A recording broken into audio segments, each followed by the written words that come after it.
But first, let us know what is the real meaning of divorce. Divorce is a legal decree that ends a marriage before the death of either spouse. During a divorce proceeding, a court may resolve issues of child custody, division of assets, and spousal support or alimony. After a divorce becomes final, the parties are no longer legally bound to one another and are free to remarry or enter into a new domestic partnership with another person. What is the difference between a divorce and an annulment of marriage? An annulment of marriage is a legal decree that a marriage is null and void. Annulments are granted when a court makes a finding that the marriage is invalid.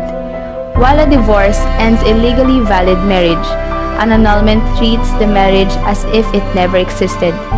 The end result of an annulment is the same as divorce. The parties are single and may remarry or enter into a new domestic partnership with another person. Additionally, as with divorce, the court presiding over an annulment proceeding may determine issues of child custody, child support, alimony, and division of assets. What are the legal grounds for divorce? Spouses may choose to file a no-fault or fault-based divorce. No-fault divorce. No-fault divorce statutes allow a spouse to file for divorce without blaming the other spouse for the dissolution.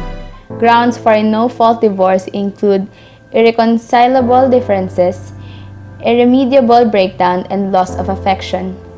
Fault-based divorce. Many states allow a spouse to obtain a fault-based divorce.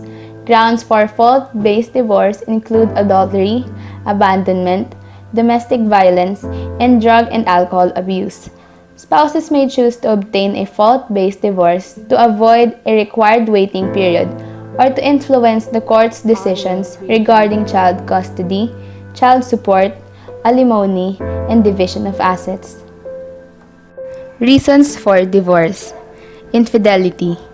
Extramarital affairs are responsible for the breakdown of most marriages that end in divorce. This is one of the most common causes of divorce.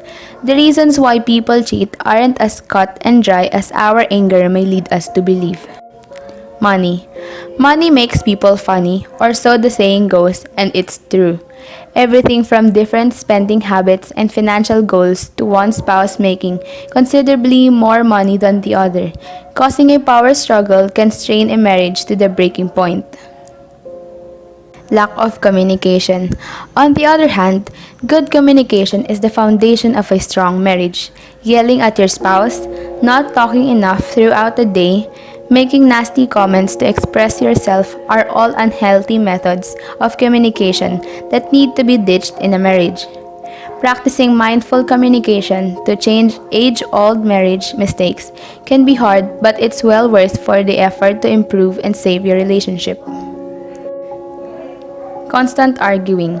Couples who seem to keep having the same argument over again often do so because they feel they're not being heard or appreciated. Many find it hard to see the other person's point of view, which leads to a lot of arguments without ever coming to a resolution. Weight gain. In some cases, a significant amount of weight gain causes the other spouse to become less physically attracted, while for others, weight gain takes a toll on their self-esteem, which trickles into issues with intimacy. Lack of intimacy. This can be from a lack of physical or emotional intimacy and isn't always about sex. If you are considerably giving your spouse the cold shoulder, then know that over time it can become the ground of divorce. Making your relationship intimate and special is the responsibility of both partners. Practice little acts of kindness, appreciation, and enjoy physical intimacy as much as possible to sweeten your relationship.